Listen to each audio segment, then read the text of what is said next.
ఇది భోగి రోజు అనమాట. ఆ రోజు పొద్దున్నే భోగి మంటల దగ్గర ఉన్నప్పుడు మా పక్క బ్లాక్ అనమాట. సేమ్ కమ్యూనిటీలోనే. తను ఎవరో ఏంటో తెలీదు కానీ, మా బాబుకి భోగి పండ్లు పోస్తున్నాము, తాంబూలానికి రండి అని అయితే ఇన్వైట్ చేశారు.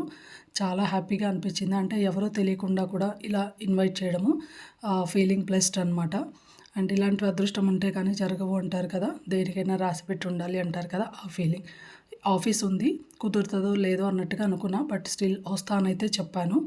ఇంకా ఈవినింగ్ 6:00కి అలా వెళ్ళాననమాట. వెళ్ళిన తర్వాత అక్కడ అయిపోయి ఉంటుందేమో అన్న డౌట్ వచ్చింది. బట్ స్టిల్ వాళ్ళేంటంటే, లేదండి ఇప్పుడే 5:30కే మేము స్టార్ట్ చేసాము. జస్ట్ ఇప్పుడే అన్నట్టుగా చెప్పారు. సరే అని చెప్పేసి వెళ్ళి బాబుకి ఇలా దిష్టి తిప్పేసి భోగిపళ్ళైతే పోసాను. చాలా బాగా అనిపించింది. ఇదే ఫస్ట్ టైం అనమాట నేను భోగిపళ్ళకి సంబంధించి అకేషన్‌కి అటెండ్ అవ్వడము.